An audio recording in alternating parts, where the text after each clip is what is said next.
de esta primera parte del año. Nuestra próxima reunión después de las vacaciones es el 7 de agosto. En esa oportunidad va a venir José Suberman a un conversatorio sobre nuestro tema del año. Y también en la segunda parte del año, el 12 de septiembre, va a reiniciarse, se va a dar el segundo módulo del Seminario de Clínica de Niños y Adolescentes, con presentaciones clínicas de Estela con comentarios de Amanda Cueto y Magdalena, después Nadina con comentarios de Susana Toporossi, después Diego Velázquez con comentarios de César Asaki, y después una presentación de Marina Rizzani. Y también queremos anunciar que el 27 de septiembre, que es un sábado, se va a hacer un encuentro con Mauricio Clavero Lerena, organizado por el Taller de Psicoanálisis y Cuestiones de Género. Vamos a trabajar 2 mesas con él, después vamos a pasar información más específica. Bueno, hoy estamos con Eduardo Keegan. Nosotros queríamos trabajar este año en cuestiones vinculadas con el yo y la conciencia, y nos pareció que era oportuno trabajar algunos temas con un especialista en terapia cognitivo-conductual. Eduardo es profesor titular de psicoterapias y director de la especialización en psicología clínica y terapia cognitivo-conductual de la UBA. Creo que podríamos agregar, al menos esto es lo que yo pienso, que es la persona que más formación tiene en terapia cognitivo-conductual en Argentina, así que es realmente un honor poder hablar con él. En el intercambio que empezamos a tener por mensajes cuando lo invitamos, ya empezó a aparecer un contrapunto respecto de nuestra manera de entender la terapia cognitivo-conductual y la manera en la que Eduardo trataba de transmitirme a mí, que era quien estaba chateando con él, de alguna manera corrigiendo algunos prejuicios que podríamos estar teniendo nosotros respecto de esto, ¿no? La primera observación que hizo tenía que ver con pensar en términos de qué era el yo y la conciencia como conceptos que no pertenecen a las bases teóricas de la terapia cognitivo-conductual. Y entonces en el intercambio, donde sí iba siendo muy visible para mí, por lo menos mi propia ignorancia respecto del tema, convinimos con Eduardo en que íbamos a hacer algunos punteos, algunas preguntas que tuviéramos para que pudiéramos también orientar el enfoque de su charla. Entonces, en la comisión científica nos pusimos a estudiar un poco sobre el tema y elaboramos algunas preguntas que le transmitimos a Eduardo. Convinimos con él, ¿te parece bien, Eduardo, que primero cuente más o menos cuáles fueron nuestras inquietudes y después Sí, abrís sí, vos? buenas noches. Sí, sí, Mariana, sí, sí. Sí, para ordenar un poco, yo no tengo problema en contestar lo que me quieran preguntar, pero por ahí para hacer mejor uso del tiempo. Perfecto. Bueno, a ver, cuando empezamos a tratar de entender de qué se trataba la terapia cognitivo-conductual, nos pareció primero que sería muy aclaratorio que Eduardo pueda transmitirnos cuáles son las bases de la terapia cognitivo-conductual, porque de eso se trataba cuando intentábamos leer material al respecto y tratar de encuadrarlo desde el punto de vista epistemológico. Una primera pregunta que nos surgió es a qué se llama cognitivo, ¿no? En el marco de las terapias cognitivo-conductuales entendíamos que nos referíamos con lo cognitivo a aspectos más racionales, a los pensamientos y las interpretaciones de los sujetos, y acá apareció una de nuestras dudas fuerte, o por lo menos una necesidad de entender mejor a qué se llama interpretación, que es una palabra que en los materiales que leímos se utiliza bastante, porque en el abordaje pareciera que hay un trabajo sobre la interpretación que el individuo hace acerca de los hechos que pueden ser fuente de su padecimiento. Y entonces ahí hay un trabajo sobre la interpretación, un concepto muy caro al psicoanálisis, donde pareciera que hay un esfuerzo de transformación de una interpretación en otra, ¿no? Una determinada interpretación como fuente o generadora de síntomas y un trabajo sobre el esfuerzo de transformar esa interpretación en otra. Nos preguntábamos también cuál es el peso que se le asigna a la etiología y a la causalidad. Hay una referencia a una causalidad eh, en los orígenes, digamos, que no pareciera ser la causalidad con la cual trabajan las terapias cognitivo-conductuales, sino que hay una causalidad como más ligada a la función que el síntoma cumple en el presente, ¿no? Entonces, otra pregunta era si diferentes etiologías suponen el diseño de diferentes estrategias terapéuticas. Y una inquietud muy fuerte era que nos daba la impresión de que era absolutamente necesario contar con la voluntad y la disposición racional del paciente para que se pudieran cumplir las propuestas terapéuticas. Entonces, la pregunta era si era realmente así. Se ocurre a veces que los pacientes ofrecen resistencias a estas propuestas, si se contemplan factores irracionales en el incumplimiento de las estrategias y de las metas terapéuticas, si cuando aparecen conductas alternativas, estas son propuestas por el terapeuta, surgen espontáneamente desde el paciente, cómo se corrigen los circuitos cognitivos conductuales. Hay una manera de entender, digamos, que yo le planteaba a Eduardo, que me parecía que coincidía de alguna manera con nuestro concepto de series complementarias, que es entender que respecto del síntoma como modelo etiológico hay un origen, un inicio, un gatillado y un mantenimiento, y creímos entender que en las terapias cognitivo-conductuales se trabaja sobre el área del mantenimiento. Y había algunas preguntas más que tenían que ver con si existen modelos terapéuticos diferentes para diferentes cuadros psicopatológicos, si hay diferentes corrientes al interior de las terapias cognitivos conductuales y qué es lo que las diferencia, a qué se llaman modelos cognitivos y a qué se llaman modelos contextuales, y una pregunta más que tenía que ver con si hay diferencias entre el trabajo terapéutico con niños y con adultos. Esa es una pregunta que no teníamos en el momento, pero que surgió después entre nosotros. Cuando le mandé esta síntesis a Eduardo, él lo que me respondió es que era una síntesis que estaba basada exclusivamente sobre los aspectos cognitivos de las terapias cognitivo-conductuales. Entonces, bueno, hay una cantidad enorme de dudas que nos surgen en esto, así que Eduardo, te escuchamos a ver si podemos ir aclarando algunas de estas cosas. Bueno, en principio, bueno, gracias por la invitación. Yo lo que sugiero es yo voy contestando por ahí, porque si yo empiezo a explicar los fundamentos de la terapia cognitivo-conductual, va a ser una clase larga y incompleta y no va a ser muy útil para... Pero por ahí si yo le doy alguna respuesta, pueden tener alguna idea un poco más práctica o más concreta. En principio, la palabra cognitivo en castellano es un neologismo, porque en realidad, estrictamente hablando, debería ser cognoscitivo. Lo que pasa es que cognoscitivo en castellano no tiene las mismas connotaciones que cognitive en inglés, pero se refiere a todos los procesos por los cuales aprehendemos la realidad, es decir, la percepción, el pensar, el recordar, el razonar, el organizar información, y Y cuando hablamos de metacognitivo nos referimos a cognición de la cognición, como lo que pensamos o la forma en la que organizamos o regulamos o gestionamos nuestro pensamiento, ¿sí? Lo que se llama terapia cognitiva en realidad es un modelo dentro de un montón de modelos, que es particularmente el modelo de Aaron Timbeck, que tuvo su momento de gloria en los años 80 y 90 sobre todo. Pero el campo es bastante más amplio que eso, ¿sí? Entonces, cuando hablamos de cognitivo, en general nos referimos a eso. Una de las observaciones que vos me hacías, Mariana, dice, parece referirse a los aspectos más racionales del sujeto. Ahí hay un error que yo sí les sugiero que traten de corregir, que es que en general, en todo lo que ustedes preguntan, hay una ecuación entre racional y consciente. O sea, eso, eso es una perspectiva psicoanalítica, pero es un sesgo en la lectura de... A ver, uno cotidianamente habla con un montón de gente que tiene un montón de creencias que son racionales y otro montón de creencias que son completamente irracionales, ¿sí?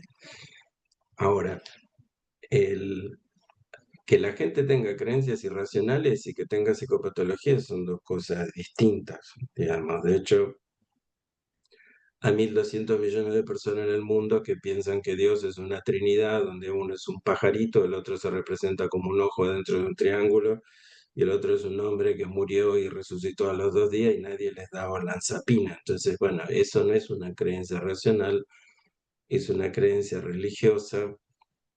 Y de hecho, tener esa creencia puede estar asociado con mayor salud mental que con menos salud mental. Entonces, el problema de lo racional versus irracional es una idea de romanticismo del siglo XIX que en gran medida permea el psicoanálisis, pero el modelo cognitivo no tiene ningún valor demasiado importante y nadie usa además ya hoy en día la cuestión del pensamiento irracional como un objetivo de tratamiento, porque está lleno de gente con psicopatología que tiene pensamientos muy racionales y de todos modos eso le genera problemas. Por ejemplo, las personas que se preocupan excesivamente se preocupan por un montón de cosas que son racionables, pero viven la vida de una manera que es muy incompatible con el disfrute de la existencia, por más que sus preocupaciones sean racionales. Entonces, el, nosotros no nos metemos con una cognición porque sea errónea. Y cognición digo un pensamiento, una creencia, una suposición, una regla, lo que fuere. Nosotros nos metemos con eso si vemos que eso está asociado a algún sufrimiento, alguna limitación, una inhibición en la vida del paciente. Si no, no nos metemos, digamos. Sí. La cognición además no es consciente. La mayor parte de los procesos por los cuales nosotros organizamos nuestra percepción del mundo, la memoria y todo eso ocurren sin percatación. Lo que pasa es que eso no es el inconsciente freudiano, eso ustedes lo saben bien, no es que eso se lo tengo que explicar, pero lo que digo es, el inconsciente freudiano es una forma específica de pensar la cuestión de los procesos psicológicos sin percatación.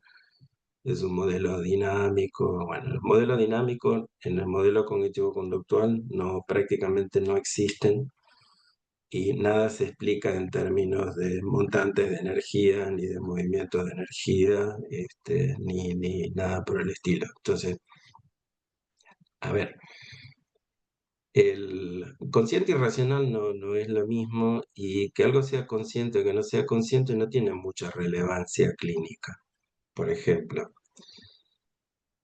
la mayor parte de nuestros hábitos, por ejemplo, cuando uno entrena a un tenista profesional para que devuelva un saque que viene a 200 kilómetros por hora, eso lo va a repetir, esa persona lo va a repetir miles de veces hasta que logre tomar las decisiones en una fracción de segundo y sin tener una claridad conceptual, digamos, de por qué tomó esa decisión, pero ese es el resultado del entrenamiento. Sabemos que el hábito lleva a que la conducta tiende a automatizarse, ocurra con poca percatación consciente, este, y no necesitamos ninguna teoría dinámica ni de oposición de fuerzas para explicar eso. Entonces, un montón de las cosas que hacemos los seres humanos pueden tener baja percatación porque por razones de economía psicológica o de funcionalidad eso se ha convertido en un hábito. ¿Sí? Entonces, en general, la terminología que se usa en el modelo cognitivo-conductual es hablar, por ejemplo, de automático en lugar de proceso voluntario, este, o de semiautomático. Ahora, hay algunas cosas que los hábitos, por ejemplo, inicialmente fueron acciones deliberadas y voluntarias que se han convertido como en semiautomáticas. Sí, hay otras que son automáticas por completo. Sí. Por ejemplo, las intrusiones. Cuando los pacientes con TOC, por ejemplo, se asustan de sus intrusiones, porque todo el mundo tiene intrusiones, lo que pasa es que no todo el mundo se asusta de ellas. Entonces, la primera cuestión que les diría es eso. Si algo es consciente o inconsciente, a nosotros mucho no nos importa desde el punto de vista clínico, eso no es muy relevante porque puede generar sufrimiento o no generarlo. Y consciente no equivale a racional. Irracional tampoco equivale a psicopatología. Digamos. Eso es una primera diferencia. si quieren abundo, pero me parece que es claro la explicación y si quieren pasamos a lo de la interpretación. Entonces, sí, no hay ninguna duda que la inmensa mayoría de los procesos que podemos llamar mentales, aunque los conductistas no les gustaría llamarlos mentales, pero la mayor parte de las determinantes de nuestro comportamiento no son desconocidos, ¿sí? Pero no son desconocidos por motivos que no tienen necesariamente que ver con un modelo que lo explique en términos de combate de fuerzas entre instancias, etc. El tema de la interpretación ahí me parece que hay un poco de malentendido respecto a lo que quiere decir la interpretación. Una parte es correcta, pero otra parte me parece que es un malentendido. Primero, en terapia cognitivo-conductual nunca se usa la interpretación como una estrategia técnica. Yo sé que no va por ese lado la pregunta, pero ya que estoy lo aclaro. ¿Sí? Entonces, no se hacen interpretaciones porque justamente hay un montón de razones del modelo por las cuales no se hacen este, interpretaciones. Lo que nosotros en general decimos cuando hablamos de interpretaciones, bueno, los seres humanos estamos condenados a interpretar nuestra realidad porque tenemos que sobrevivir en el mundo, entonces nuestra existencia en el mundo no es contemplativa, teorética, tiene que ver con la supervivencia. ¿Sí? Entonces, estamos fuertemente comprometidos a intentar darle sentido a nuestra realidad porque de esa manera tenemos más chance de sobrevivir, ¿sí? O sea, los argentinos gastamos montones de energías en discernir los futuros del dólar, ¿sí? Pero eso tiene que ver con nuestra historia de aprendizaje, con un montón de reglas acerca de cómo funciona la economía en este país y con el intento de preservar nuestro poder adquisitivo, digamos. Entonces, el modelo cognitivo más o menos lo que dice es que yo estoy condenado a interpretar la realidad, entonces si yo eso lo hago bien, probablemente mi acción resulte funcional, resulte adaptativa, y si lo hago mal, probablemente me meta en problemas, ¿sí? Y puede ocurrir que mi comportamiento no me conduzca a los resultados que yo espero, digamos, entonces espero lograr. Por ejemplo, lo que observamos es que las personas que tienen problemas de ansiedad, por ejemplo, tienen sesgos, tienen formas bastante características y problemáticas de interpretar aspectos de la realidad. Por ejemplo, tiene un sesgo bastante característico que es la sobreestimación del peligro, entonces tienden a sobreestimar la probabilidad de que ocurra algo negativo, tienden a pensar que el plazo en el que eso va a ocurrir es inminente y tienden a exagerar la gravedad de las consecuencias. Pero obviamente todo eso es un fenómeno mental, por llamarlo rápidamente de ese modo, porque como eso está en el futuro, nada de eso ha ocurrido, ¿sí? Pero obviamente tener teorías acerca del futuro es crucial para nuestra supervivencia, ¿sí? Y cuando hablamos de la interpretación de la realidad, nos referimos a eso, como un aspecto así central del modelo, que esto sí es importante, pero eso es muy diferente del psicoanálisis, como la interpretación que yo haga de la realidad va a determinar mi respuesta conductual y mi respuesta emocional. Las interpretaciones, sean correctas o incorrectas, van a tener un impacto emocional y conductual. Una gran diferencia, por lo menos con el modelo psicoanalítico freudiano clásico, es Freud intentó explicar, por ejemplo, en el caso de la chica de la pastelera atacada en la pastelería, digamos, él intenta explicar la teoría del desplazamiento, por la teoría del desplazamiento intenta explicar por qué la pastelería le produce una respuesta de ansiedad, digamos, a la paciente. ¿Sí? Entonces, la teoría del desplazamiento de Freud es exactamente casi como lo contrario del modelo cognitivo, porque él plantea que una determinada cognición puede estar asociada a un afecto que en realidad no tiene nada que ver originariamente con esa cognición, con esa representación. Pero el modelo cognitivo es todo lo contrario.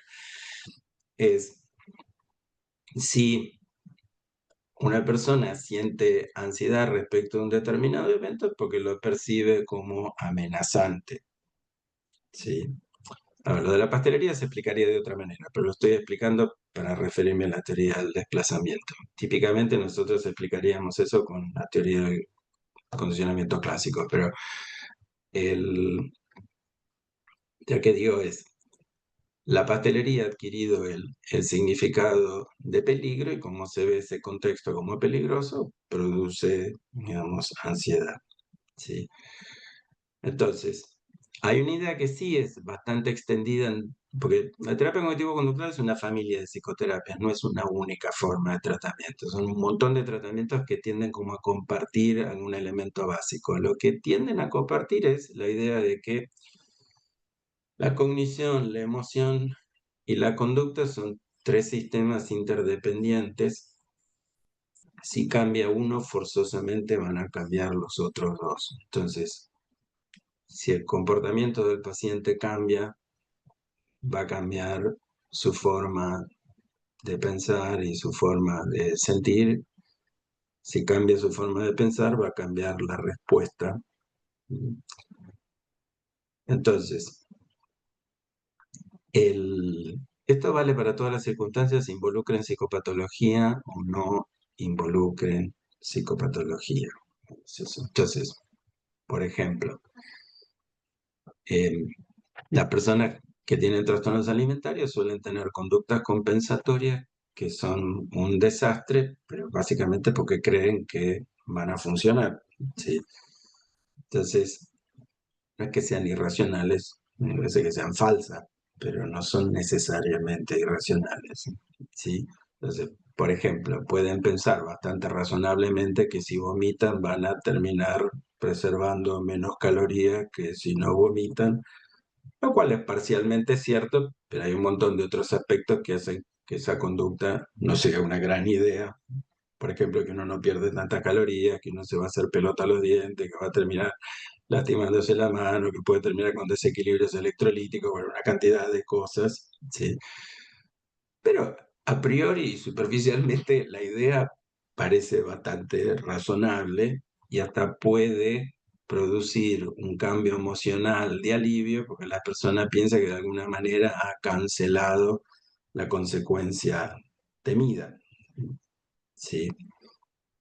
Si ustedes quieren interrumpirme, yo no tengo inconveniente. Estoy tratando de ser prolijo con las respuestas de lo que Sí. me preguntaron. Entonces, la primera cosa que les diría sí es eso, que entiendan que la teoría del desplazamiento implica partir de una premisa bastante diferente, ¿sí? De la que parte, digamos, el modelo cognitivo. Eso tiene que ver sobre todo con las investigaciones de los años 60 de Lazarus y Folkman sobre la mediación cognitiva de la respuesta emocional en los seres humanos.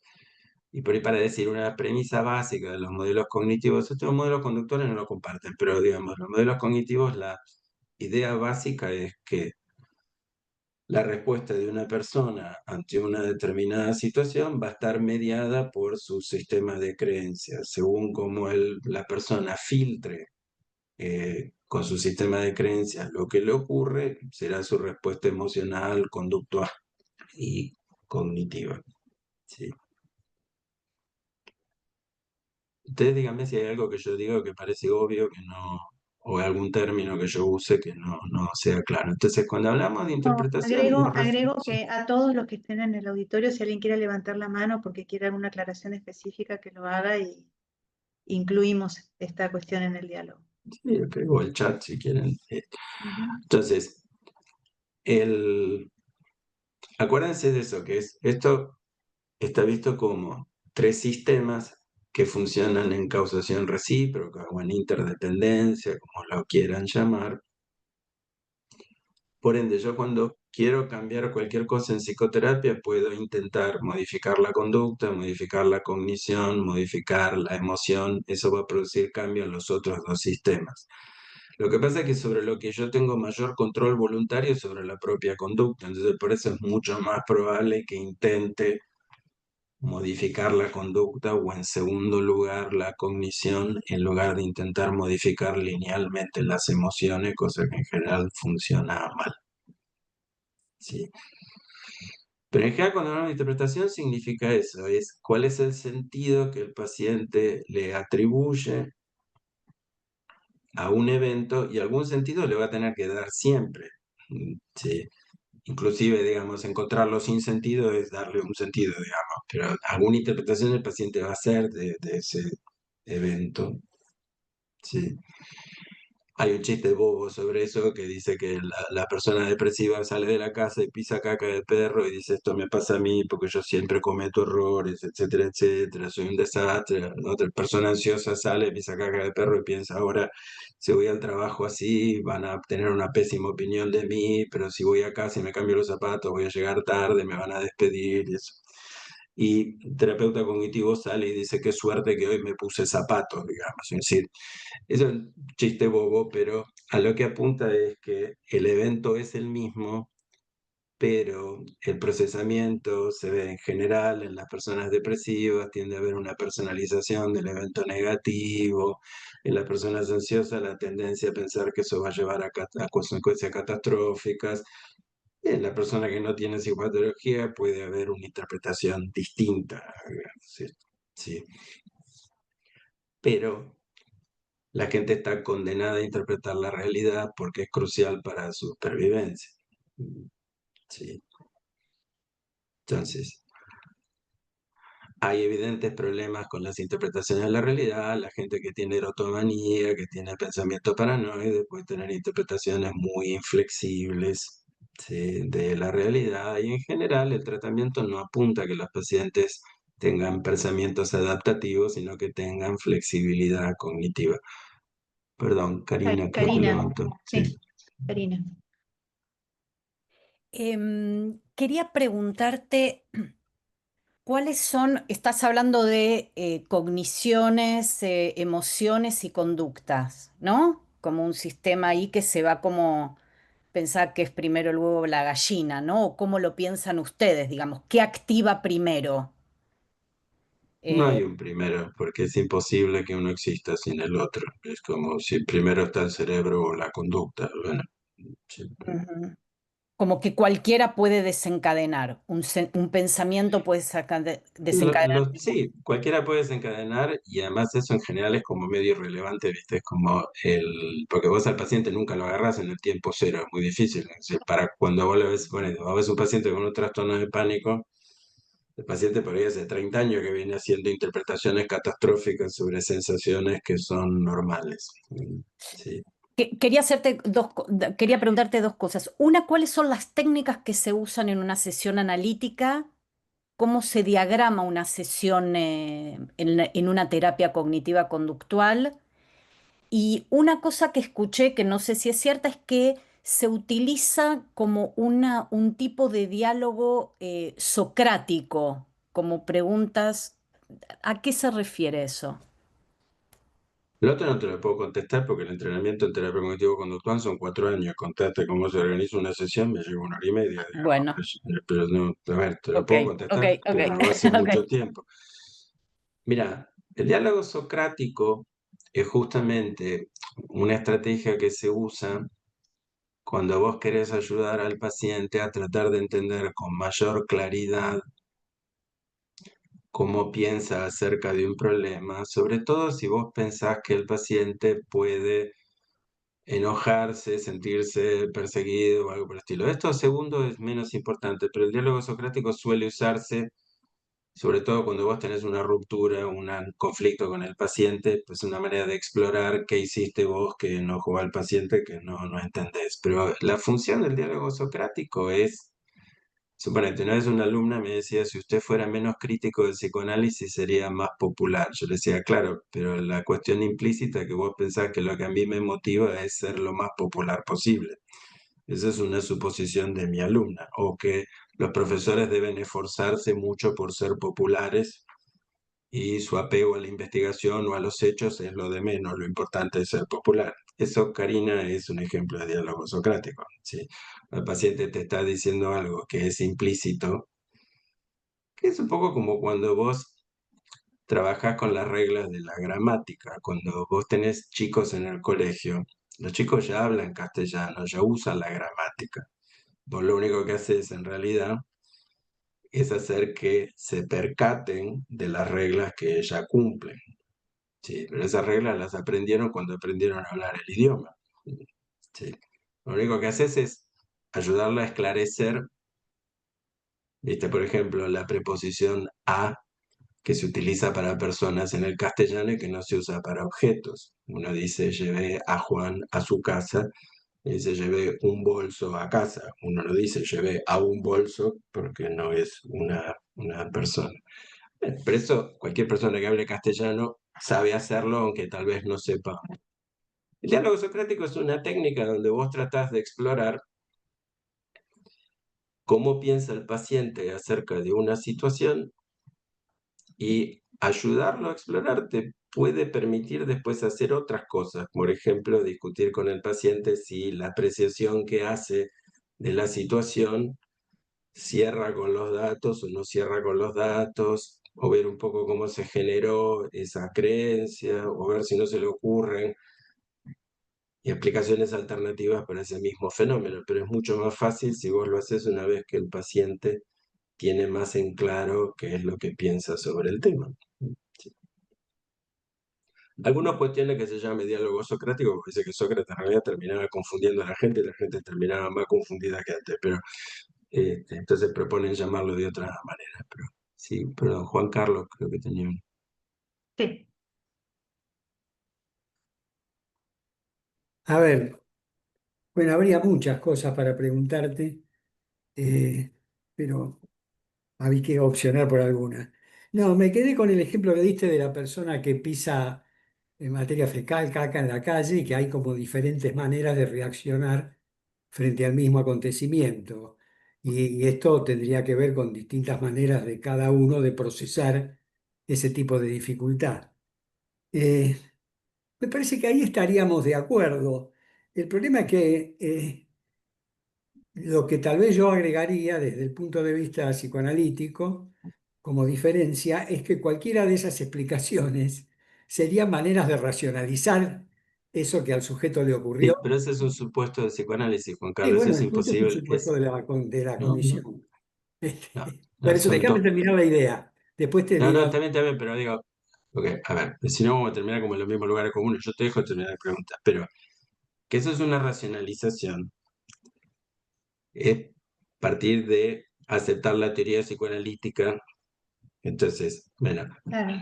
el punto es si hace falta usar la teoría psicoanalítica, digamos. A ver, yo te escucho ahora todo lo que quieras, pero lo que digo es obvio que lo que yo voy a explicar es distinto que lo que dice el psicoanálisis. ¿Sí?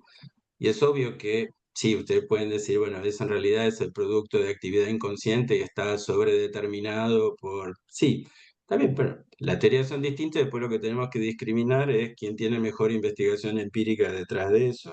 Pero sí, pero es obvio que van a ser distintas. Igual yo te interrumpí, decime qué quería preguntar. pero nada, lo que que te quería decir de alguna manera lo dijiste vos. Vos pues, estableciste que esas diferencias son significativas en el modo de reaccionar el paciente en cuestión o la persona en cuestión respecto a una misma acción. Este, es cierto, siempre se da que frente a una acción de esa índole, cualquiera sea, vos elegiste ese ejemplo, se va a generar algún tipo de interpretación, inevitablemente, salvo que el sujeto no tenga la menor conciencia de que pisó algo y no sabe lo que No, no, pasó. en eso estamos de acuerdo. Por otro lado, yo por ahí para que entiendas que hay como algún terreno compartido, esas interpretaciones van a depender de una historia de aprendizaje, de un sistema de creencias, y si vos buscas en la experiencia previa de la persona, seguramente va a haber un montón de cosas relevantes, ¿sí? Ahora, el problema es cuando vos apelas a la hipótesis del inconsciente, que eso se vuelve bastante Yo difícil no de hablé del refutar. inconsciente todavía, ¿eh? No, no, no, no, no Vos, lo digo estás, vos, vos, vos vos, estás haciendo una suposición que no, yo no no, fui la vos en palabra. un sentido, no, estaba diciendo vos como si dijera uno, cuando uno apela a la hipótesis del inconsciente, ¿sí? Me refiero a una persona, a un sujeto, no, no. Cuando uno apela a eso, aparecen otros problemas, que fue lo que planteó Karl Popper, pero esa es una discusión epistemológica, que no es lo que ustedes querían hacer hoy. Yo hablo de eso, pero no, pues no vale la pena. No, yo quisiera encuadrar el planteo. Me parece que la intención principal de este encuentro no es contrastar a las terapias cognitivo-conductuales con el psicoanálisis, sino aprender las bases teóricas de las terapias cognitivo-conductuales, aprender hasta donde se pueda, en 1 hora y media, por supuesto, conocer en qué se basa el enfoque y cómo intentan incidir sobre esas situaciones que producen sufrimiento. Doy por sentado que nosotros, con una formación muy distinta, sabemos muy poco acerca de esto, estamos muy llenos de prejuicios. Va a estar muy claro que tenemos modelos terapéuticos diferentes, pero no, por lo menos la intención de quienes propusimos esta reunión no era poner en contraste los dos modelos, era entender este modelo que nos resulta como más alejado, ¿no? Entonces, me parece que hay algunas cosas que vos estás pudiendo explicarnos que nos pueden permitir entender en qué se basa tu propio pensamiento, no tanto en qué se diferencia del propio. Y me parece que eso sería lo más importante en la reunión de hoy. Adriana preguntaba si puedo contar una sesión. Sí, después si quieren, avancemos un poco si quieren y después si quieren puede intentar hacer una. A ver, si una persona viene muy afectada emocionalmente y me habla de un evento, voy a hablar con una persona que estaba afuera cuando falleció su madre, por ejemplo, y sentía obviamente la culpa de haber estado afuera, etcétera, etcétera, una respuesta bastante como característica y esto. El, lo que trata de ver es, en principio, que una persona sienta culpa no es ni malo ni bueno, ni es ni patológico, ni no patológico. ¿Sí?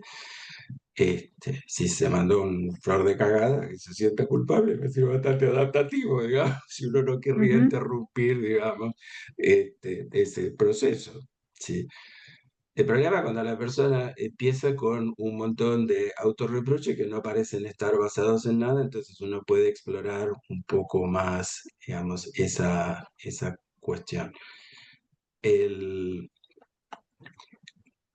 Las sesiones, bueno, voy a contar un poquito de la estructura, pero por ahí me parece voy a volver a algunas cosas de las preguntas, porque por ahí para que les resulte un poco más claro. Pues yo les cuento la estructura sin que se entienda un poco por qué se arman así, por ahí no tiene como mucho sentido.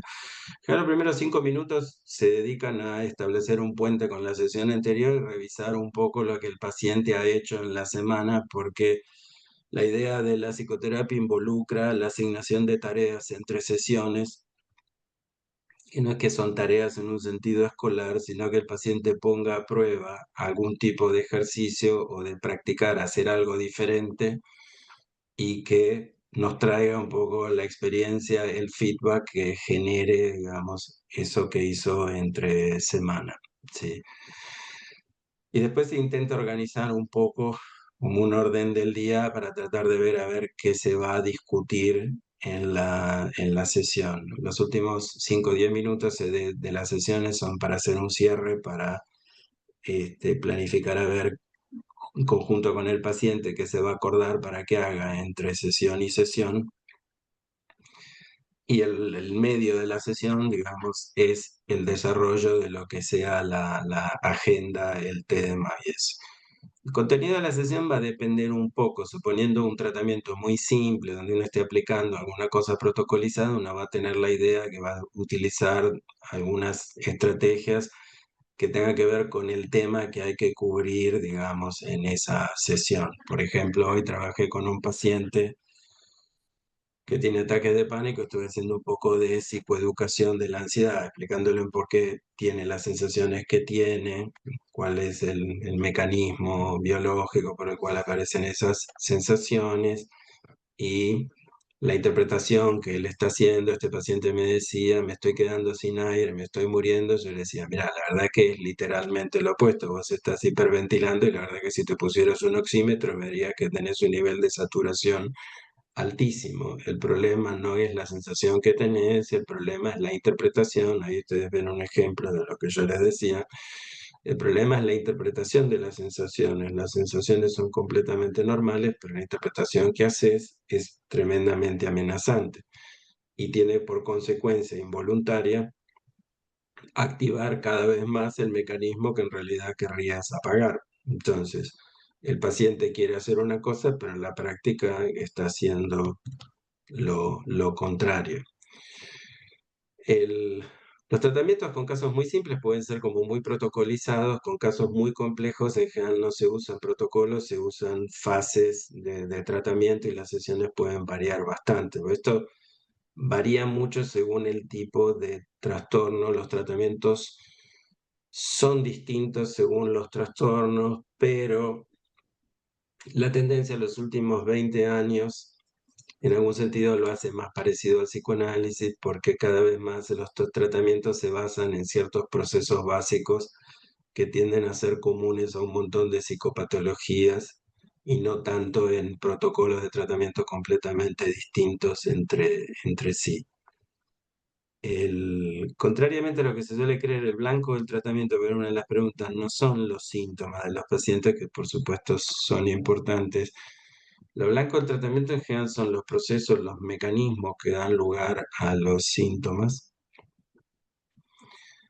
Y, por ejemplo, en el trastorno de pánico, mi interés no es bajar la ansiedad, sino modificar la interpretación del paciente. De hecho, a este paciente le habían dicho que hiciera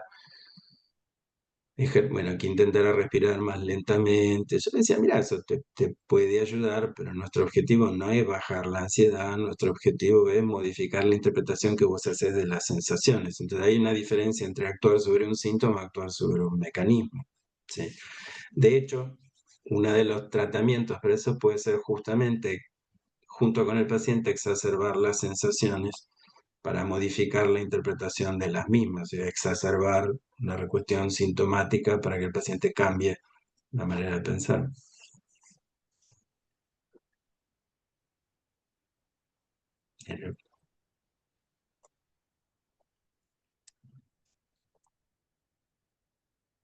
Eduardo, hace falta contar con una disposición y un nivel muy alto de confianza del paciente en lo que escucha acerca de una otra interpretación posible, acerca de lo que le pasa.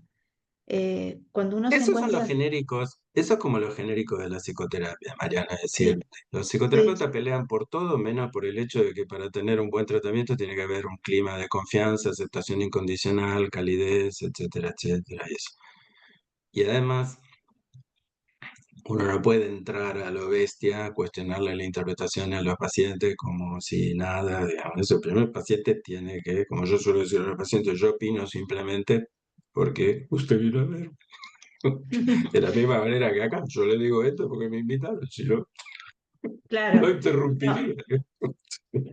no, pero justamente quiero decir que en realidad cuando yo, digamos, en el texto que te mandamos, eh, entre todas las lecturas que hacíamos, íbamos como uno lee desde su propio encuadre, finalmente creencial, y de alguna manera hay una marca creencial también en nuestra manera de pensar el trabajo psicoterapéutico.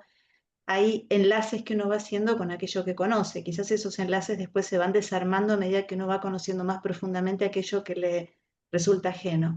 Pero en un primer contacto uno cuenta con un propio universo epistemológico que encuadra ese pensamiento ajeno y trata de empezar a encontrar homologaciones, diferencias.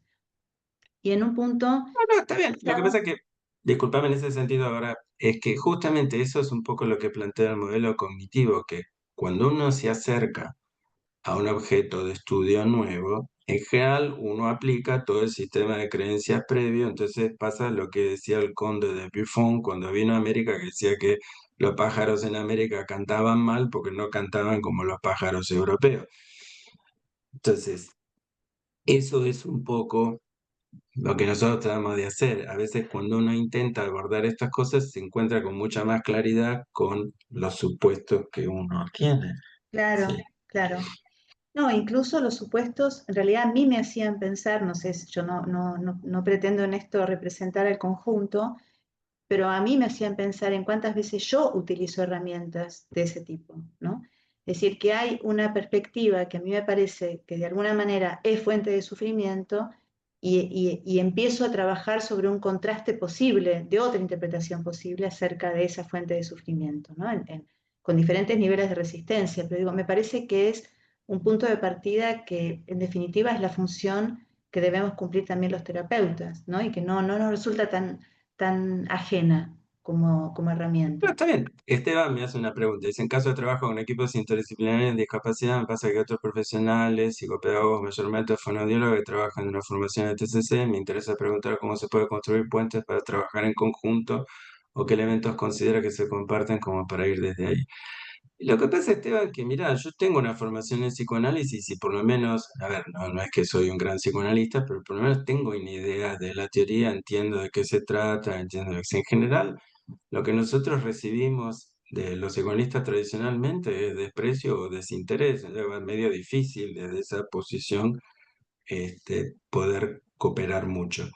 Entonces, la primera cuestión es esto, un poco lo que ustedes están haciendo. Si uno entiende un poco más cómo es el sistema del otro. Dentro de la familia cognitivo-conductual hay explicaciones conflictivas, hay un montón de debate, un montón de discusiones, pero uno trata de entender cómo es el modelo del otro y trata de discutir eso en términos de ver si la investigación apoya el modelo del otro o no apoya. Parte de la cuestión es esto, bueno, a ver, nosotros pensamos que estas cosas se zanjan con investigación empírica, no es que son sistemas religiosos, uno se pone a decir, a ver, explícame qué es el budismo versus, digamos, con el, el Nadina y Daniel me están haciendo una pregunta. Leo un poco la de Nadina y luego la de la palabra. Nadina me pregunta cómo piensan de la terapia cognitivo-conductual, el trabajo con situaciones traumáticas extremas como violencias, tanto el hecho de quien las sufre, quien las produce, cómo las trabajan. Lo que pasa es que explicar todo eso, Nadina, son años de explicación. Yo te puedo decir, mira, hay varios tratamientos cognitivos conductuales, hay varias familias de trabajo con el estrés postraumático. Está el modelo de Patricia Resick, terapia cognitiva para el estrés postraumático. Está el modelo de Nafoa, de terapia de em, procesamiento emocional. Lo que te puedo decir es que se parece bastante en muchas cosas al método catártico de Freud con un, un andamiaje teórico distinto. Nosotros pensamos que Freud pescó algo que funcionaba, aunque la teoría con la que lo explicó no era muy adecuada, pero si vos le cambiás la teoría, en la intervención esa en muchos sentidos sigue teniendo sentido. Lo que pasa es que explicártelo en detalle es muy complicado. Pero bueno, básicamente voy a tratar de hacer algo y le doy la palabra a Daniel.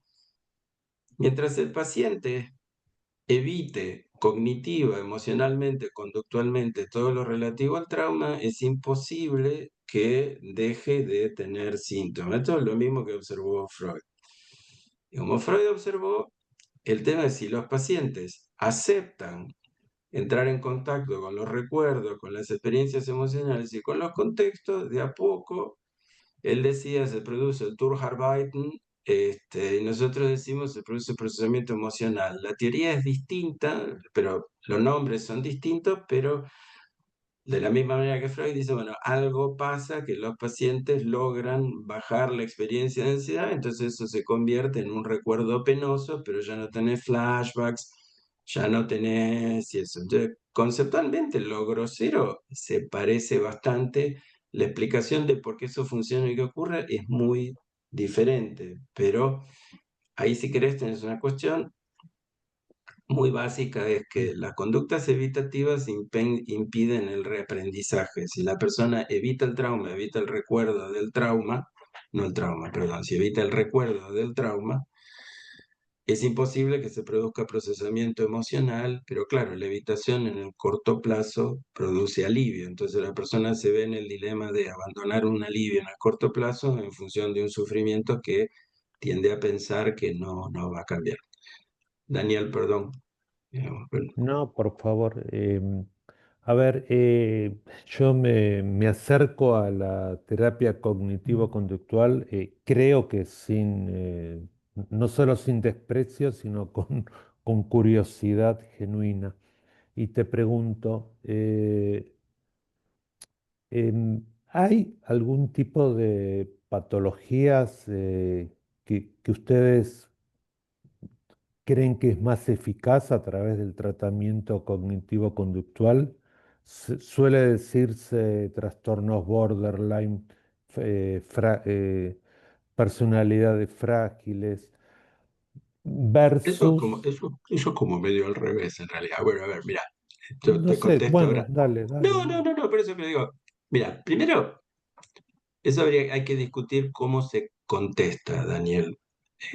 No, no, obviamente que ustedes no tienen una actitud de desprecio, si no, no me habrían llamado. Yo lo que digo de mi experiencia previa, no, no digo en el presente, digamos. Pero, a ver, mira, primero, el tema es cómo se zanja eso de que funcione mejor. Nosotros creemos que la única manera de zanjar eso es con investigación empírica, con una metodología muy exigente, ¿sí? Y hay un montón de gente que piensa que no. O sea, hay gente que te dice que el humano no es medible, etcétera, etcétera, y entonces, bueno, entonces el problema es que es muy difícil decir si un tratamiento funciona mejor que otro porque no tenés ningún criterio para compararlo. Entonces, la primera cuestión es, unos criterios es estudios aleatorizados, razonables, viste, que estén bien controlados, con mucha metodología, con seguimientos largos. Particularmente los pacientes con trastorno límite. La terapia basada en la mentalización, la terapia focalizada en la transferencia y un poco menos, pero cuando miran los resultados no son bastante parecidos, digamos, ¿no? Es justamente un tema en el cual vos tenés un tratamiento que tiene mucha evidencia, como la terapia dialéctico-conductual, tenés otro tratamiento con evidencia creciente, como la terapia de esquema, pero también tenés la terapia basada en la mentalización, que es psicodinámico, o la terapia focalizada en la transferencia, que también tiene evidencia de funcionar. Mira, no es muy sorprendente esto, Daniel. En general, los tratamientos funcionan mejor con los cuadros más sencillos, ¿sí? Donde parece haber una superioridad notable, pero esto es discutible también, depende cómo entiendas superioridad, depende cómo la midas, y todo eso en general es en los trastornos de ansiedad, ¿sí? Y en particular, por fuera de los trastornos de ansiedad, en el trastorno obsesivo compulsivo, donde hay un montón de psicoterapias que tienen no solamente resultados cero, sino que resultan contraproducentes, y la terapia cognitivo-conductual tiene la misma eficacia que los fármacos, con mucha más durabilidad que los fármacos. Entonces, en, en depresión hay un montón de intervenciones como la terapia interpersonal, otro tipo de tratamientos que tienen resultados similares a la terapia cognitivo-conductual. Entonces, sí podría decir que en realidad lo que mejor parece hacer específicamente es el tratamiento de los trastornos de ansiedad. Pero bueno, habría que discutir mucho qué quiere decir mejor, qué comparado con qué, digamos. Sí, y de cuál sería la modalidad para compararlo, digamos. Pero el trastorno de personalidad sí funciona bastante bien, los resultados son bastante buenos, pero hay otros tratamientos que no son cognitivo-conductuales que también tienen buenos resultados. Sí. El- Eduardo, ¿a qué llaman mentalización? ¿Cómo se podría describir y la la otra pregunta? mentalización en realidad es un concepto de Fonagy, de Fonagy, como lo quieran pronunciar, digamos, que es, o sea, la definición es la que hace él, porque en realidad no es un término cognitivo, digamos, es un término que se ha hecho popular en algunos modelos cognitivos, como la terapia focalizada en la compasión, pero no es un término de origen cognitivo-conductual, ¿sí? O sea, la definición es la que da él, digamos, no es que nosotros le damos otra definición, digamos, ¿sí? Este, pero, Cuando vos nos decías en el contrapunto que en general el enfoque que habíamos intentado plantearte como en nuestras preguntas tenía más que ver con lo cognitivo que con lo conductual, ¿te referías a que de esos tres puntos de apuntalamiento, la cognición, la emoción y la conducta, hay algunas terapias que ponen más el acento en lo cognitivo y otras más en lo conductual? a ver, yo voy a tratar de ser muy breve porque este es un tema muy largo, pero, a ver, los modelos cognitivos y modelos conductuales se van a las patadas, digamos, es decir, parten de premisas epistemológicas muy diferentes, y hasta Ajá, 1995 no compartían los congresos. ¿Sí? ajá, ok. Entonces, de hecho, una de las diferencias muy grandes, el conductismo dice que la conducta es una función del contexto. Si yo quiero entender la conducta humana, tengo que analizar el contexto y tengo que tratar de evitar cualquier intento de pensar en explicaciones mentalistas en la atribución de la conducta humana a variables del tipo la mente, el homúnculo, etcétera, etcétera, y eso. Ahora voy, Diego, tengo que tratar de terminar esto y contesto la pregunta que está en el chat.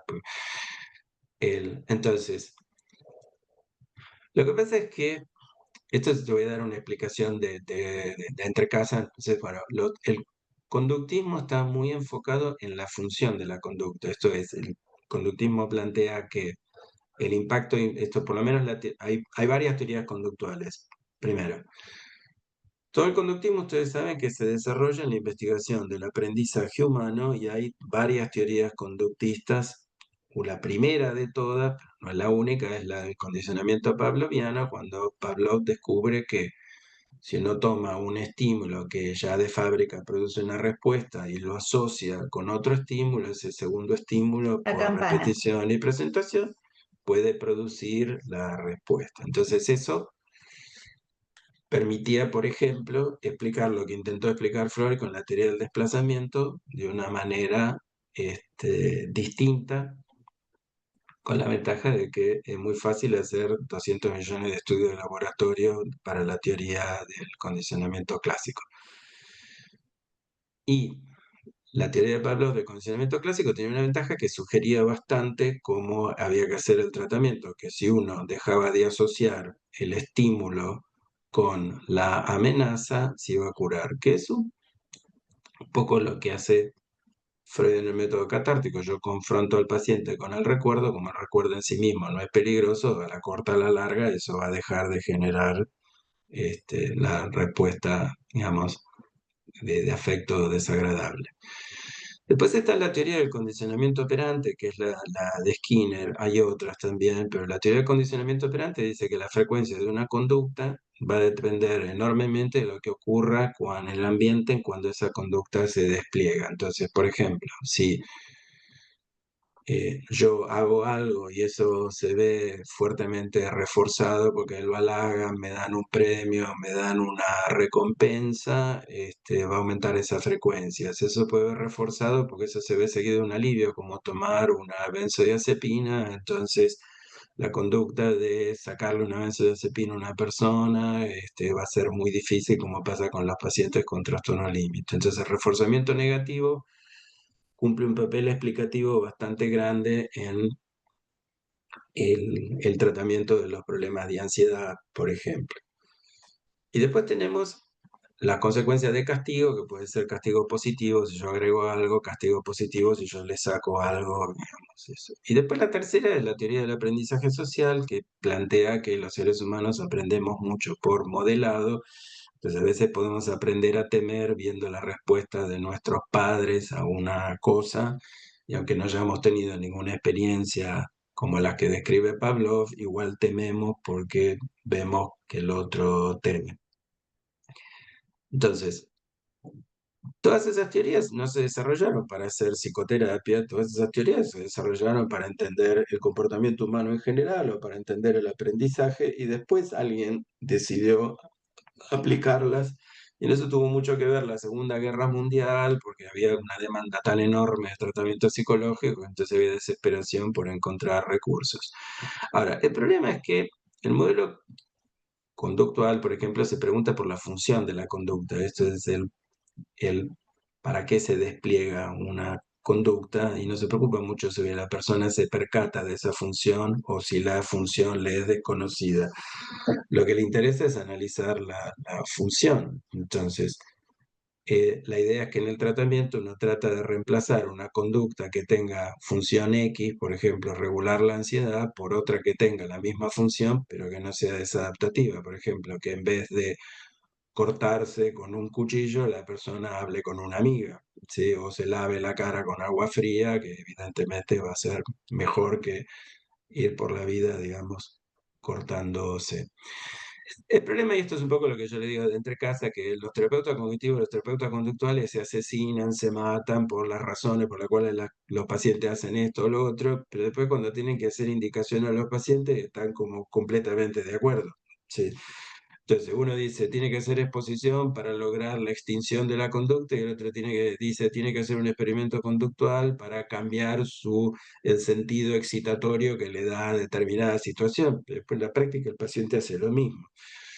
Entonces, ha habido mucho trabajo, por ejemplo, en tratar de encontrar teorías unificadas que ya dejen de ser cognitivos y conductuales. Eso es una de las cuestiones. A veces cuando se indica una intervención, los terapeutas cognitivos lo hacen por un motivo, y los terapeutas conductuales lo hacen por otro motivo, pero por ahí lo que le dice el paciente es como lo Es lo mismo, mismo. digamos.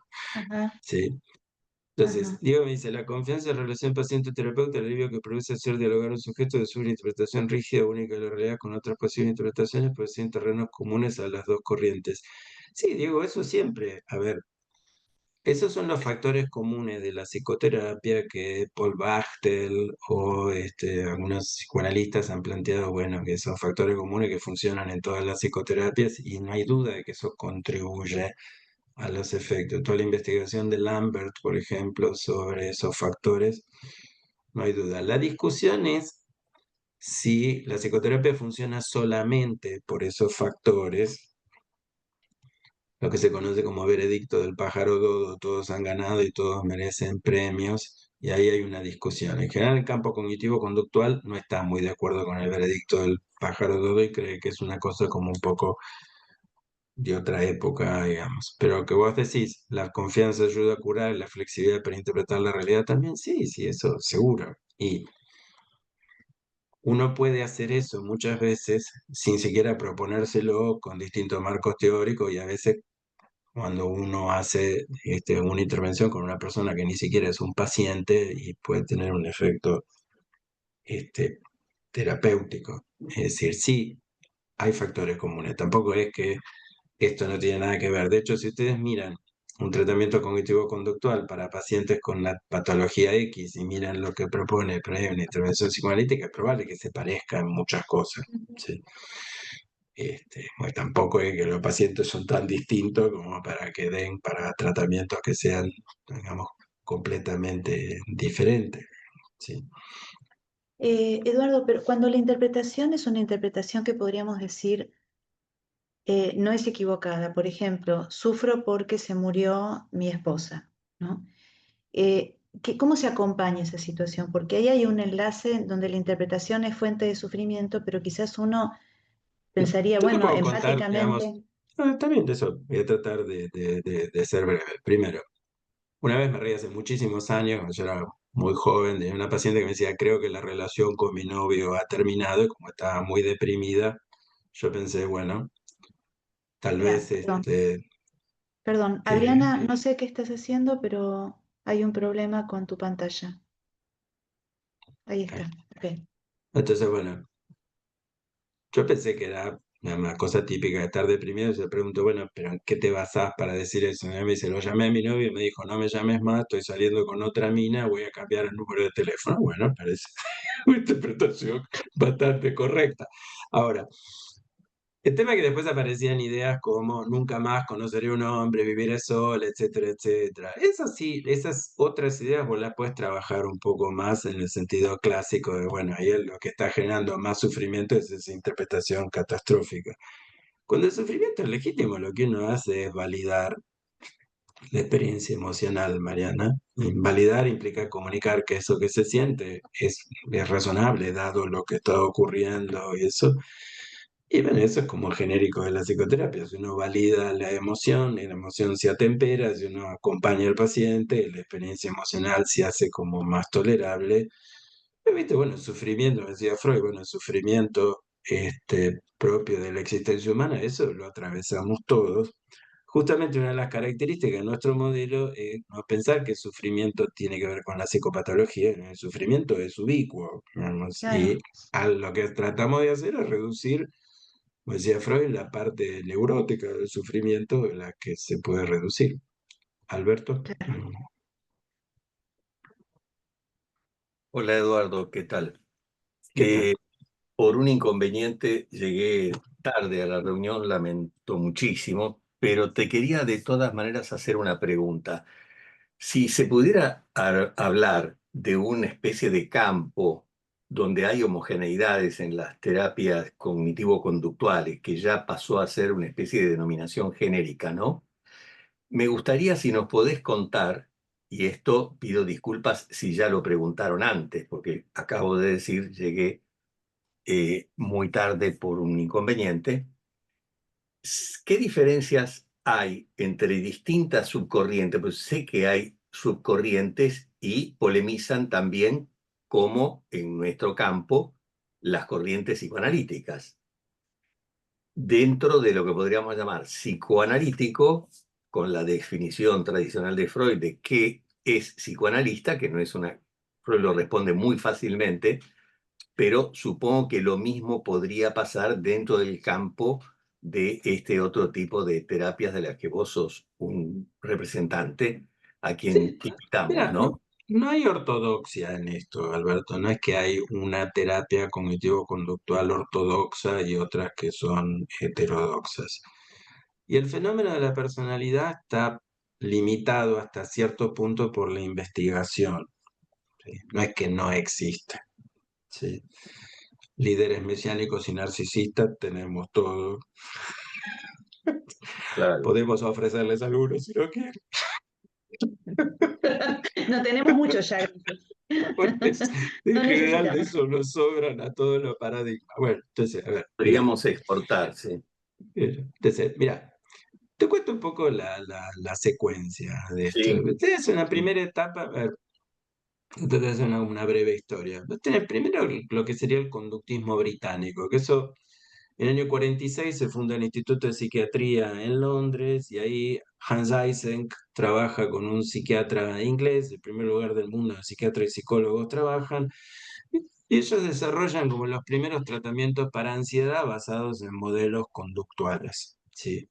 Después está la costa de estos Estados Unidos, donde está Aaron Beck o Tim Beck, como se lo conoció, que era un psicoanalista que se formó en Estados Unidos, pero que trabajaba mucho con algunas, estaba muy influido por David Rappaport y por toda la cuestión de la crítica epistemológica, el psicoanálisis de la época, y que trabajaba en las Fuerzas Armadas de Estados Unidos, que estaban desesperadas por encontrar un tratamiento para la depresión, sobre todo un tratamiento que fuera una alternativa a los antidepresivos de los años 50, que o te dejaban sin erección, o te dejaban sin sudor, o te dejaban con constipación o te mataban del corazón. Entonces, frente a los efectos adversos de los antidepresivos, el ejército de Estados Unidos decía, ¿no habrá alguna cosa un poco mejor que le podemos dar a esta gente? Entonces, por eso tuvo tanto énfasis en el estrés postraumático y la depresión por los hospitales de veteranos.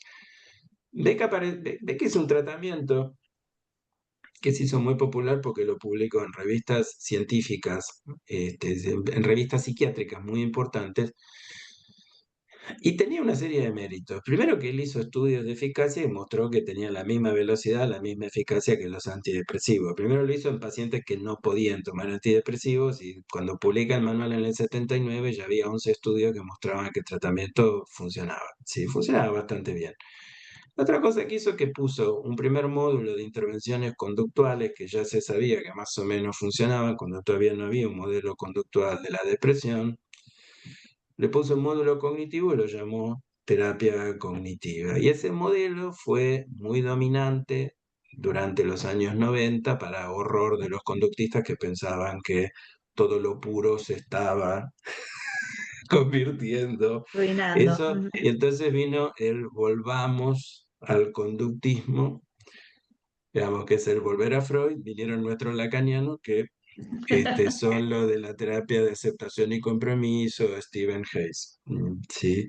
Líder muy carismático, muy narcisón, que hizo como una crítica muy fuerte y un intento de hacer como un revival, la vuelta a Skinner. Entonces, en vez de volver a Freud, había que volver a Skinner y eso. Las terapias contextuales han sido muy populares porque tienen un montón de cosas. Esto es más una opinión personal, Alberto, no sé yo, digamos. Tienen como todos los beneficios de la terapia cognitivo-conductual con un apelativo cultural innegable que es hablar de valores, hablar de una cantidad de cosas que a los terapeutas les gustan mucho, pero después de 20 años de investigación no tienen superioridad en resultados, ¿sí?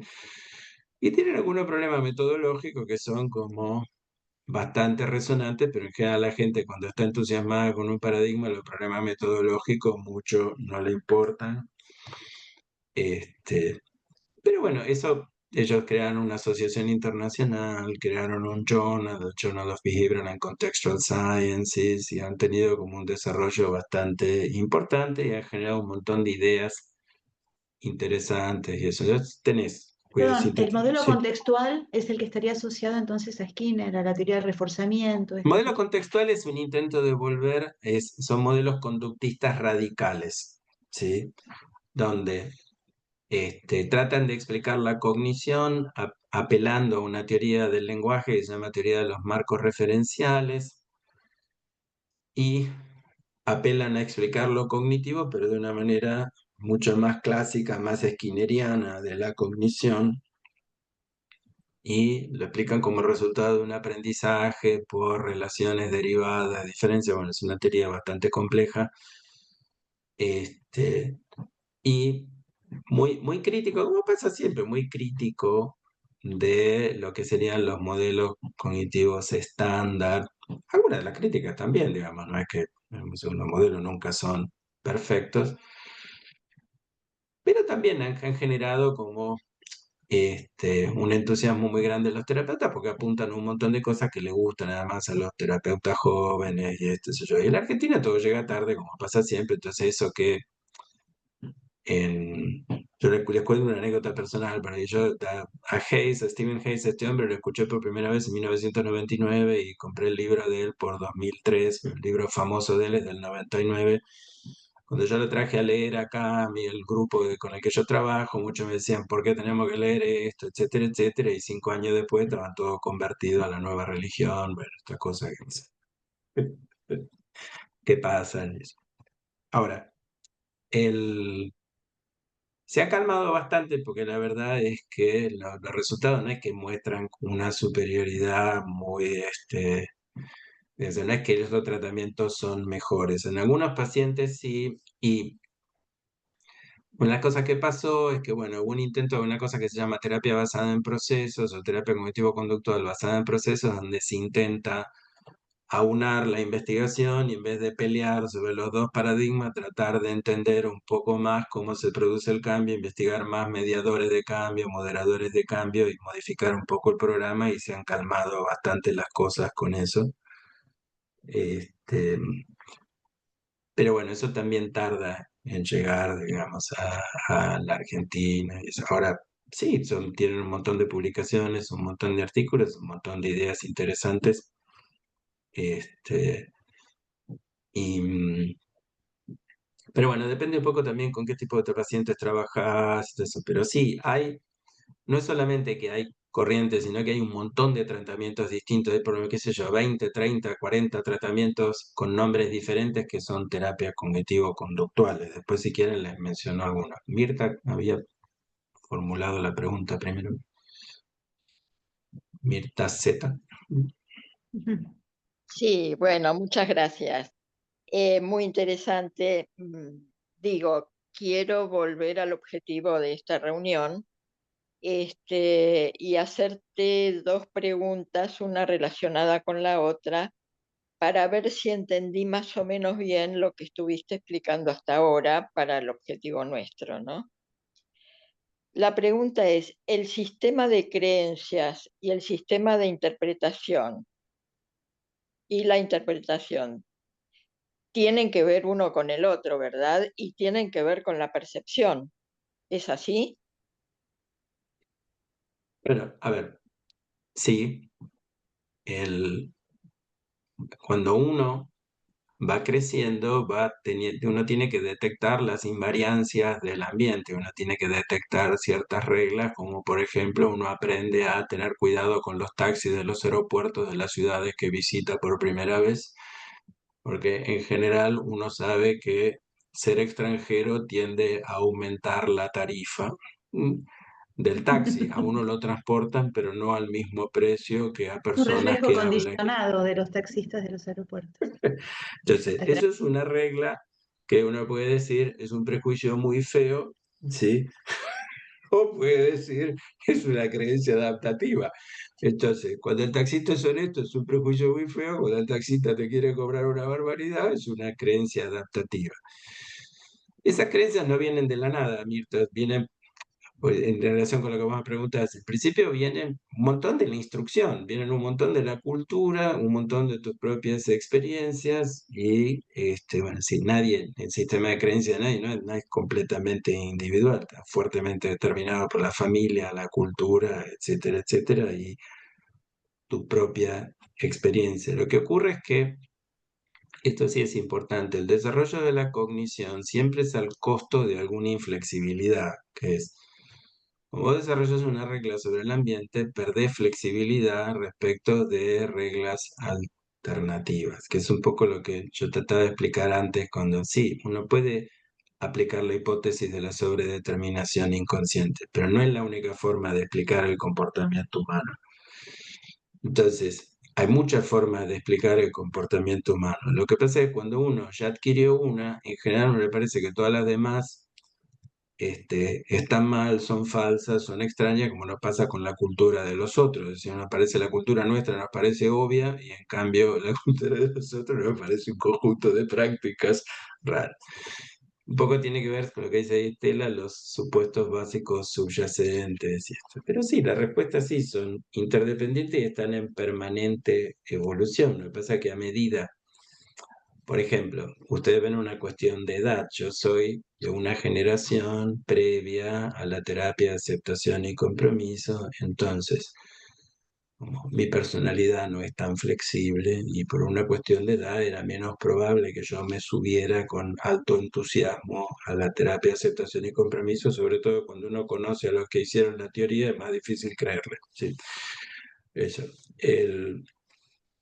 Y lo que no conoce a las personas, siempre es más escéptico respecto de los sistemas, digamos. Pero eso es una regla en general. Hermes, ¿querés? Sí, hola. Ah, bueno, no Hola. tenía más. Bueno, no importa, no Per- importa. Perdón, Mirta. Mir- Una de Hermes y después Sigo yo. volvemos, Mirta. Bueno, ¿Cómo, bueno, cómo? A ¿Qué ver. hacemos? No sé qué hacer. Bueno, espera un poquito. Hermes plantea una pregunta y volvemos a vos. Dale. sí, bueno, Dale. no, mucho gusto, encantado con esta interlocución. Yo vivo en Tijuana, ¿no? En el norte, ahí, en la frontera ardiente entre México y Estados Unidos, donde las terapias cognitivo-conductores tienen gran desarrollo, tendencialmente mayoritarias. Y hay una disputa por el mercado, ¿no?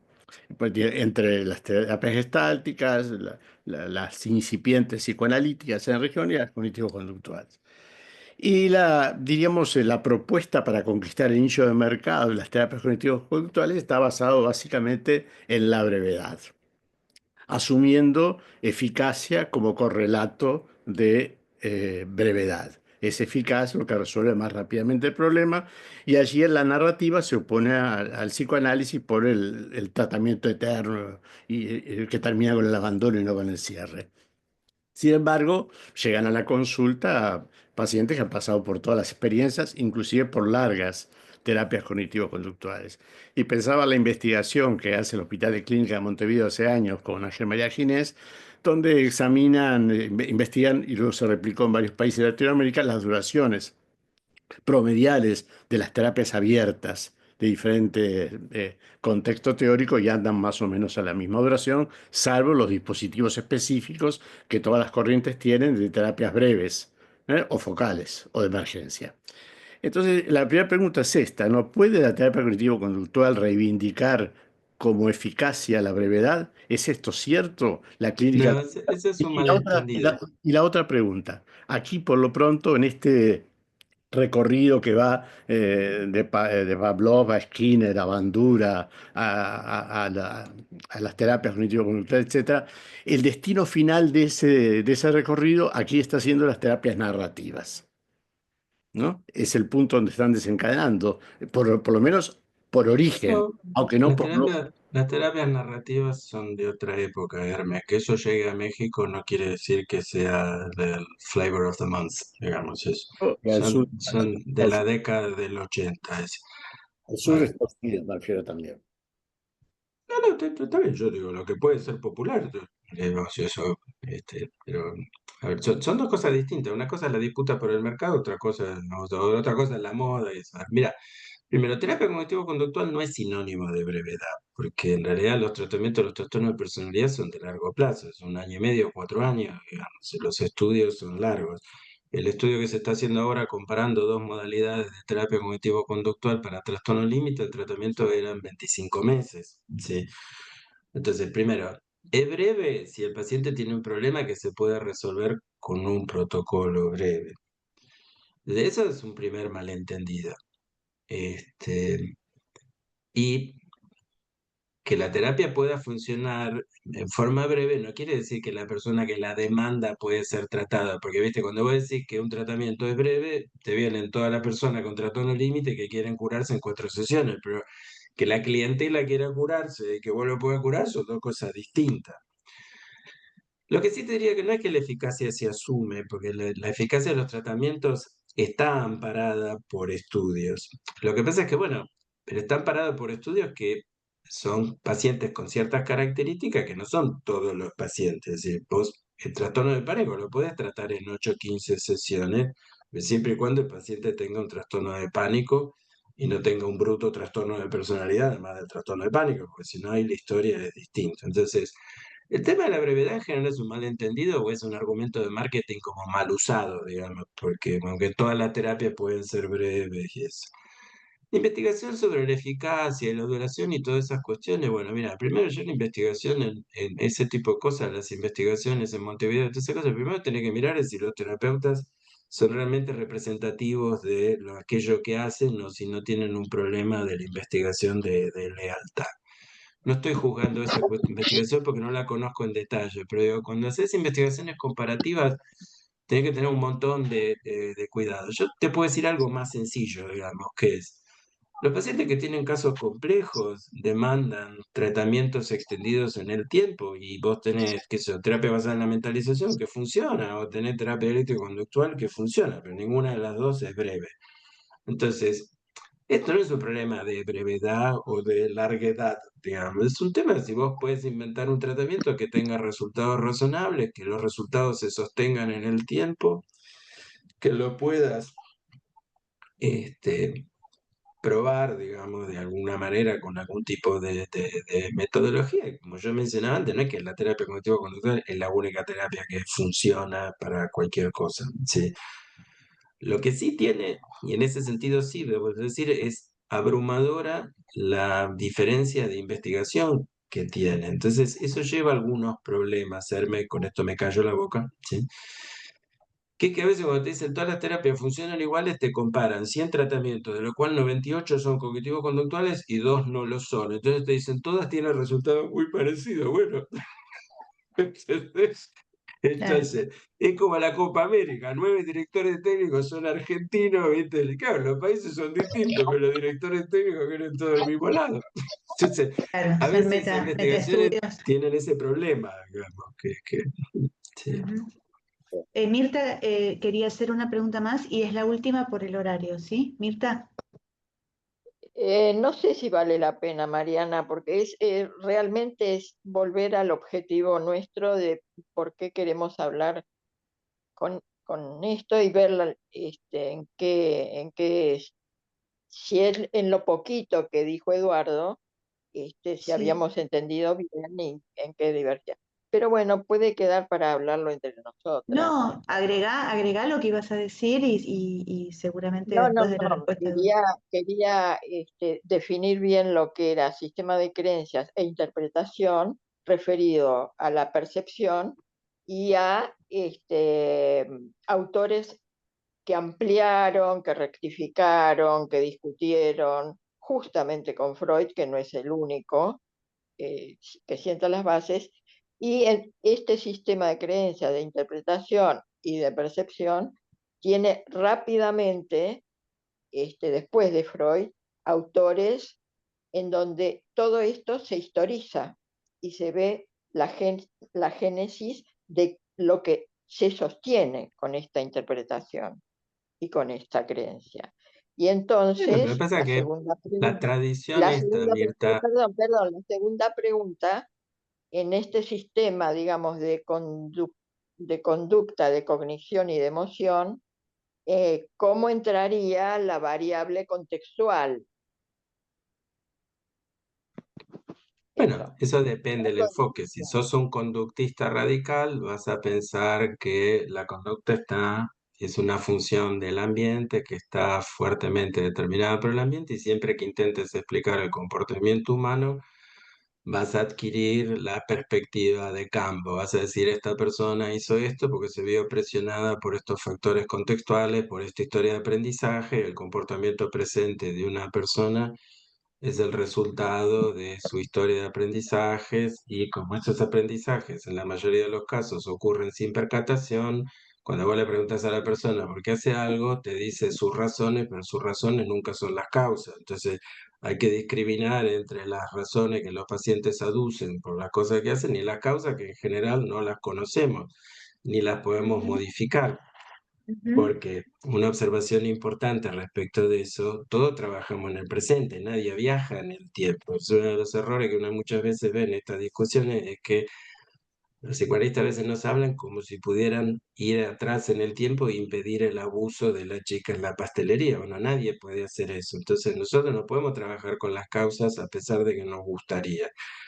Para hacer eso, tratamos de hacer programas de prevención del abuso, digamos, y eso. Después, la teoría de la percepción, Freud era un gran fan de von Helmholtz y von Helmholtz hizo una teoría de las masas aperceptivas, hizo toda una teoría de la percepción donde justamente él explicaba este tema de las inferencias y explicaba cómo las masas aperceptivas, o sea, todo el conjunto de la experiencia incidía sobre la interpretación de la realidad. Entonces esto es muy viejo. Esto se remonta a la vieja discusión entre el empirismo, racionalismo, mucho de la discusión entre modelos cognitivos y los modelos conductuales tiene que ver con esa tradición del empirismo o el racionalismo, digamos, la refutación de Chomsky al modelo de Skinner y eso. Ahora, si yo tengo que sintetizar, primero les voy a recomendar un libro si quieren leer de terapia cognitivo-conductual que acaba de salir la segunda edición. Yo todavía no lo leí, pero la primera edición es muy buena, se los anoto acá. Este,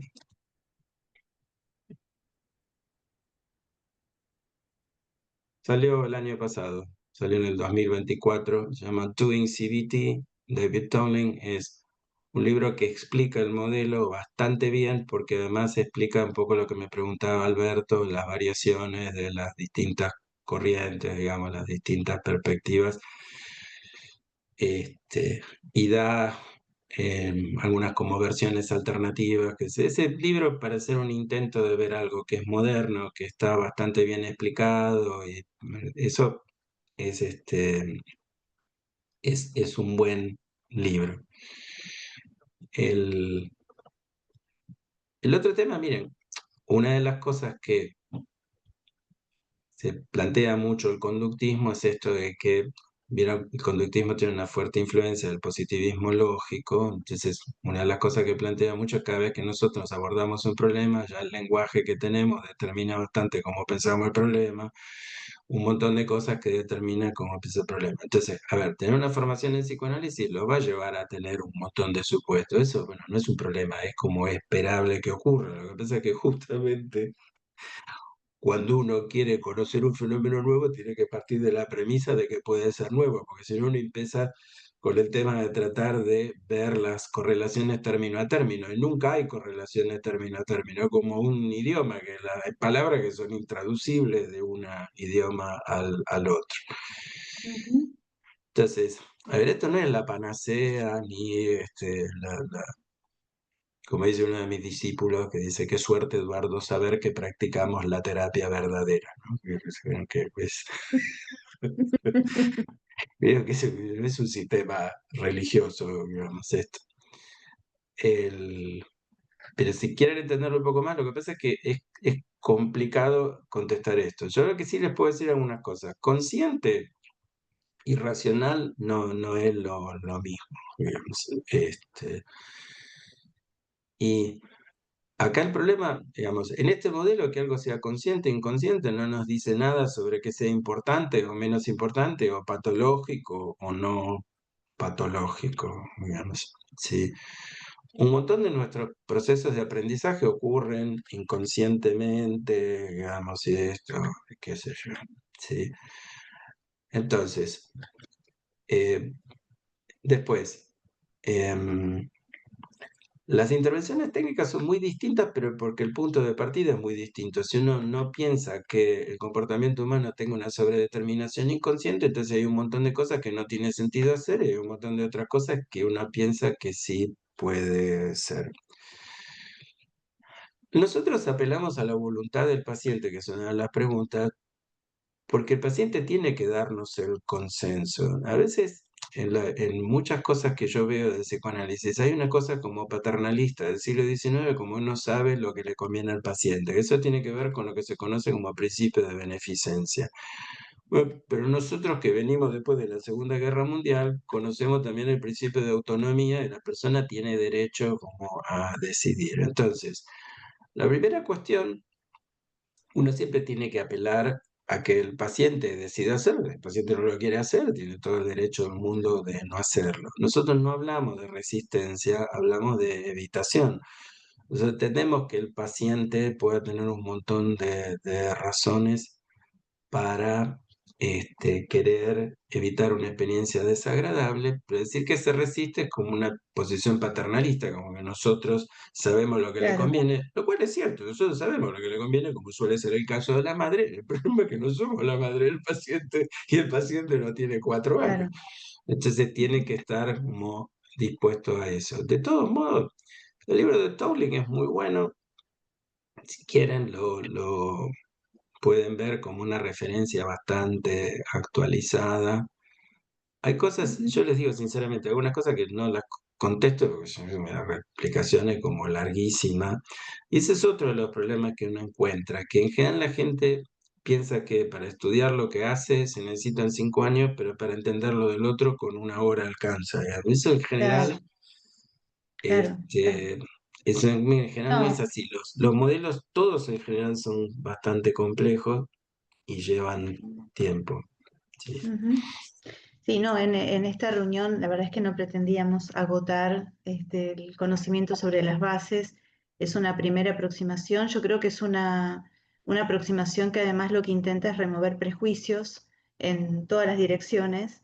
Yo creo que a muchos de nosotros, a mí por lo menos en muchas de las intervenciones que vos describías, se me hace muy presente algunas intervenciones o modos en los que uno mismo piensa, ¿no? Como hay alguna cuestión que tiene que ver con el trabajo sobre sufrimiento humano que me parece que no tiene tantas discrepancias. Creo que hay un modelo de base que es muy diferente, que es el modelo de aparato psíquico con el cual, bueno, ustedes creo que tampoco dirían modelo de aparato psíquico, modelo de funcionamiento, y hay modos de explicar tanto aquello que uno identifica como sufrimiento como las intervenciones que uno decide realizar sobre ese sufrimiento, ¿no?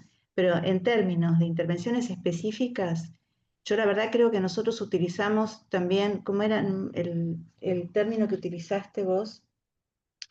Eh, aperceptivamente, no me acuerdo cuál fue el término, pero sin percibir que lo hacemos, tomamos muchísimas intervenciones como válidas de las Bueno, nuestras. yo no me quiero extender mucho en esto, pero contar, a ver, miren, hay un montón de cosas de la psicoterapia que son genéricas. Lo que único que yo les diría como advertencia es, ojo que las técnicas pueden en el origen por ejemplo, supónganse, en tratamiento de los trastornos personales se usan técnicas de un montón de tradiciones, pero se las usa con un objetivo distinto.